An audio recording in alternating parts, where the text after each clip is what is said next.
People are essential to the success of any organization.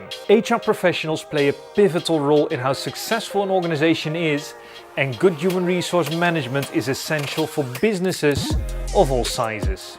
Hi, I'm Eric from HR, and in this video you'll learn what human resource management, or HRM, is, how it originated during the two world wars, its key activities, how successful HR professionals make an impact on their business, and some trends that we're seeing right now. However, before we start, smash that like button and make sure to subscribe so you don't miss out on any valuable HR insights.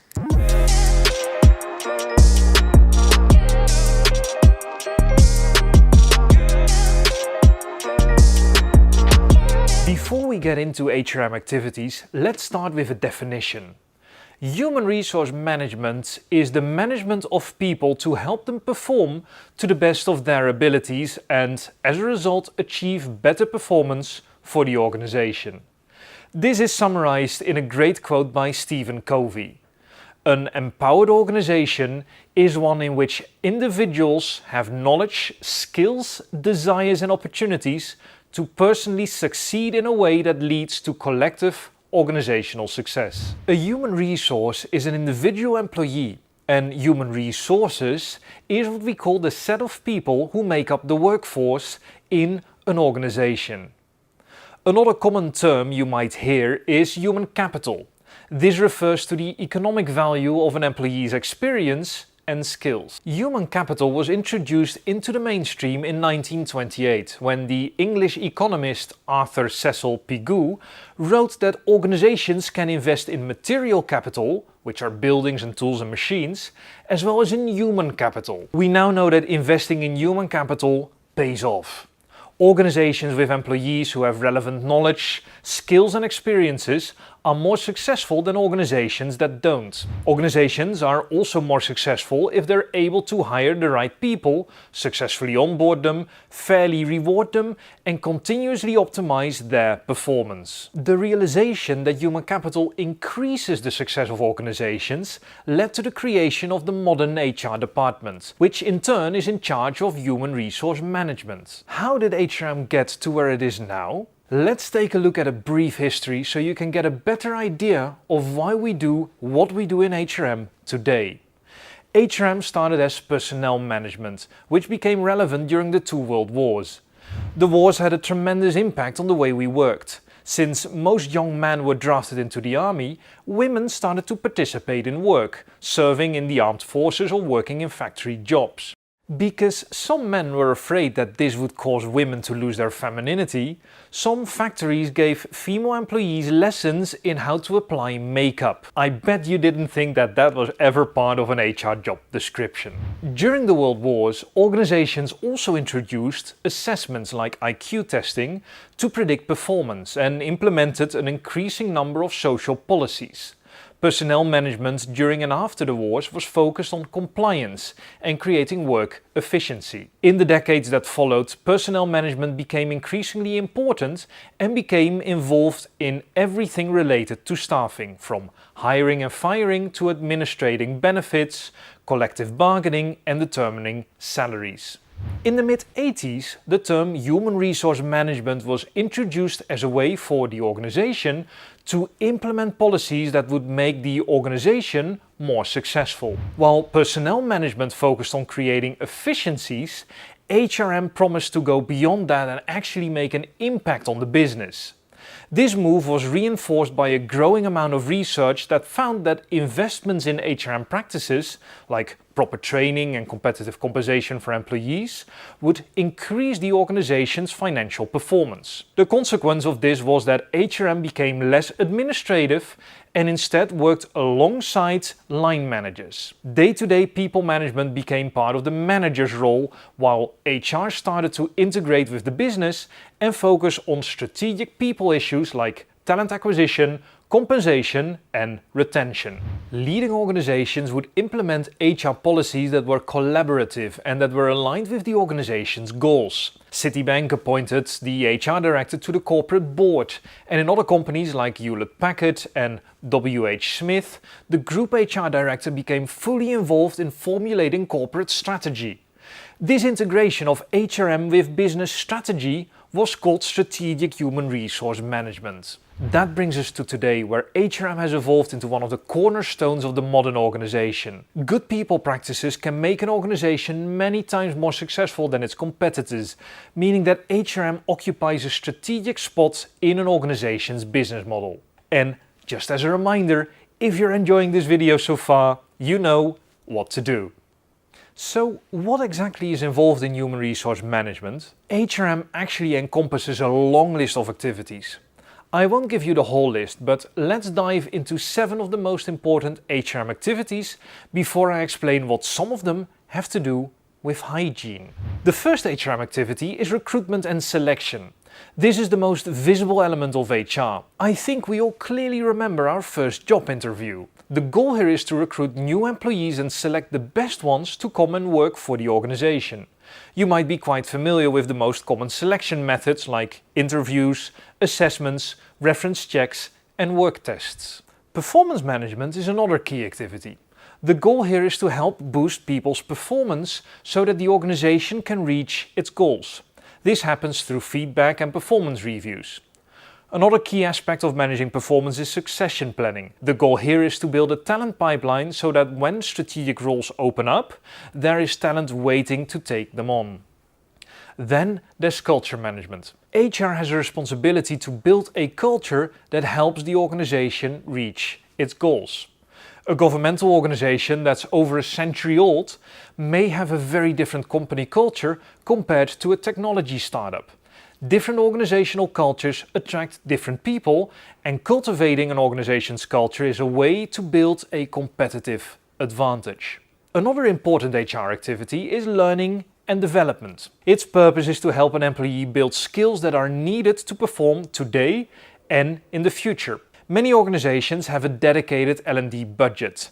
This budget can be used for training courses, coaching, attending conferences and other development activities. A difficult challenge for HRM is to distribute a limited learning budget to all employees. This requires tough choices. The HRM activity that makes employees' ears perk up is compensation and benefits. Comp and Ben is about rewarding employees fairly through direct pay and benefits. Benefits include healthcare, pension, holidays, daycare for children, a company car, laptop and other equipment, and so on. Creating an enticing package for employees will help keep them motivated and keep them with the organization. Where Comp and Ben is about keeping individuals happy, employee relations management is about keeping employee groups happy. Employees and employee representation groups are key constituents of the organization, and so they need to be effectively managed. This includes engaging in collective bargaining and interacting with labor unions and work councils. On the more technical side of HRM is information and analytics, which involves managing HR technology and people data. Most HR data is stored in a Human Resource Information System or HRIS. I'm sure you're familiar with yours if you work in HR, and I'm very sure you have a love-hate relationship with it. These systems often include an applicant tracking system to track applicants, a learning management system, a performance management system, as well as tools for automation and dashboard functionalities that provide insights into HR data and KPIs. HR data management involves gathering high-quality data that can be accessed by HR professionals using HR dashboards. This helps them to become more data-driven and create more strategic impact. There are many other tasks and activities that HR does. Let me know in the comments down below which ones I didn't mention. One of the difficulties of human resource management is that it is often seen as administrative and non-strategic work, the way it was in the 60s, 70s and 80s. This leads to a major challenge. HR professionals are not included in strategic decision making.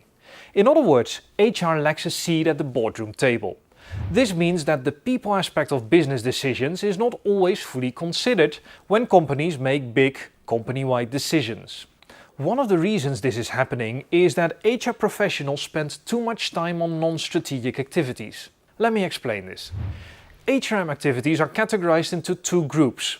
These are hygiene factors and strategic differentiators. Hygiene factors are maintenance factors that should be performed at a minimum level.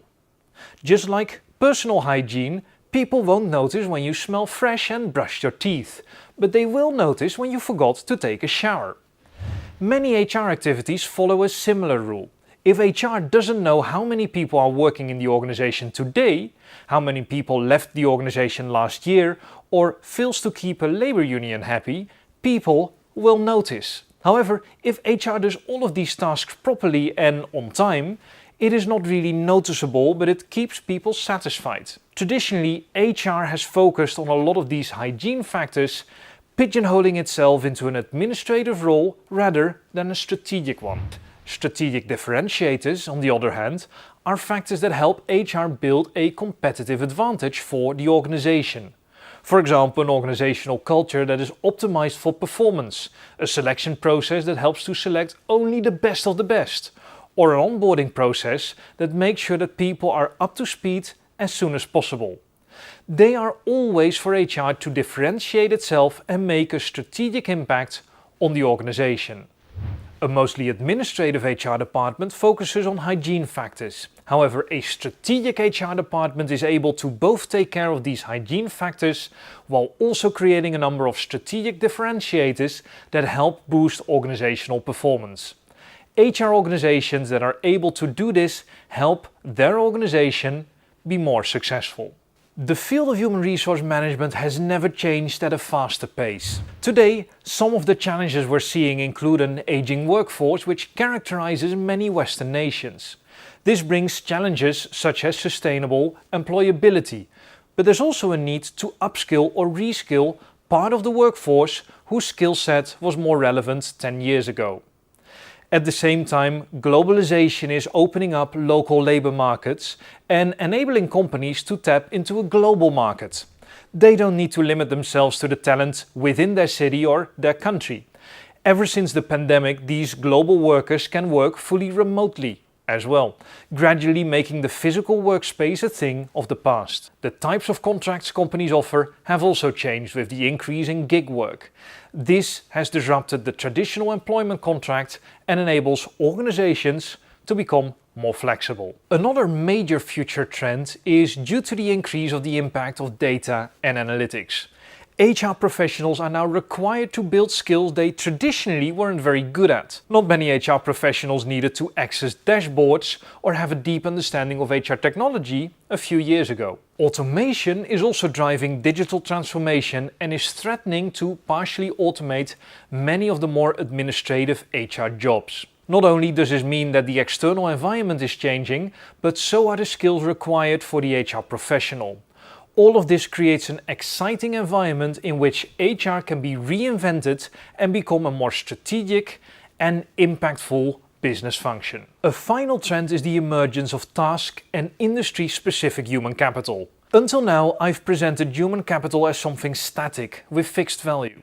However, not all knowledge, skills and experiences are equal. If someone has a lot of experience working in the automotive industry, for example, they will be able to contribute more in a job in a similar industry. The same goes for task-based skills that they have developed. HR can help the organization differentiate by matching assignments to people with prior relevant experiences, as they will perform better. This is another way in which human resource management can help the organization deploy its people in an even smarter way to create business impact. I hope you enjoyed this video on the basics of human resource management. You have learned what HRM is, some of its history, some of its key activities, and some of the trends that will impact the future of HRM. What HRM trends do you see coming up in the future? Let me know your thoughts in the comments down below. If you found this video helpful, don't forget to give it a thumbs up and make sure to subscribe so you don't miss out on any HR insights. And if I sparked your curiosity, check out the courses at the Academy to Innovate HR. The link is in the description. I hope you have an absolutely brilliant day. Bye bye.